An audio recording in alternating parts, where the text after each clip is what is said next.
What's up? Today's video, gumawa tayong table dito. Itong table na to is maliit lang siya. Yung size height nito is nasa 60 cm. Then, ang una natin ginagawa dyan, bali, mag-cut muna tayo ng ating pangpaa. Ang sukat is 60 cm yung height, 50 cm yung width. Tapos, ang length nito nasa around 120 to 140 cm. So, magkakat muna tayo ng steel natin dyan na 2x2 na naka 45 degree angle, kabilaan na 48 cm tsaka 58 cm kasi 2 cm yung wood natin. Then, after natin i-cut yan, ipapabricate muna natin into rectangle. Yan muna yung bubuuin natin. Puro 2x2 yung gamit natin dyan, yung sa part na yan. Tapos, combination natin yan ng 1x2 tubular, steel tubular din. Bali, pag nabuo natin yung square na yan, pwede na natin idikit din yung tatlong pirasong 1x2. For example, ang sukat natin ng table is 120, di ba? Kailangan natin mag-alat ng space sa magkabila ng 1 cm.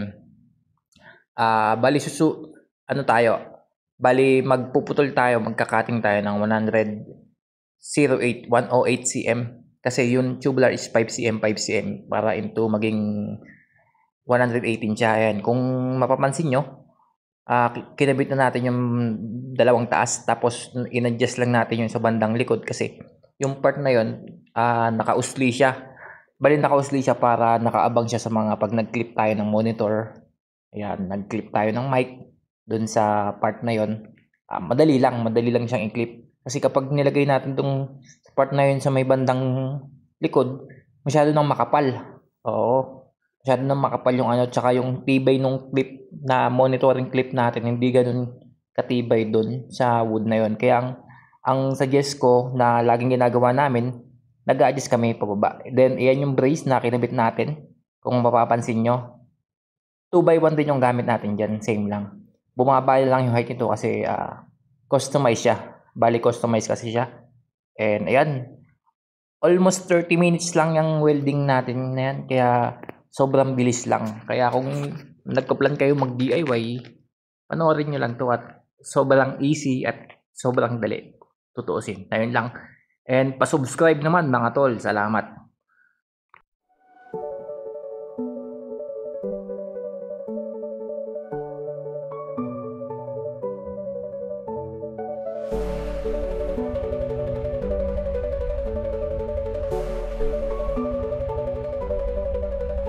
Then, dito sa part na to, sa ibabaw, bali, tinaking lang natin siya, full weld natin yung ibabaw, then maglalagay tayo dyan ng cutting natin ng 1x1 na naka 45 degree angle. Iyon yung purpose nun, kasi dun natin ikakapit yung wood natin into frame, yan, sa ilalim. Nag-cut lang tayo ng naka-usli, yan, kung makikita nyo, 1x1 siya na tubular na kinat natin into 45 degree angle. Tapos after nyan, tapos na, ibabap lang natin. Balay, ganito yung finish nyan. Kung napapansin nyo, black siya, naka full weld, na may lagay ng mga tornilyo. At saka, maganda yung finish niya kasi spray paint. Gamit na lang kayo ng Pilox kung gusto nyong ma-paint ng solid. Ganyan yung finish niya, ganyan yung finish ng spray. Napakaganda, at saka solid din. And thank you for watching, and God bless. Mga idol, thank you.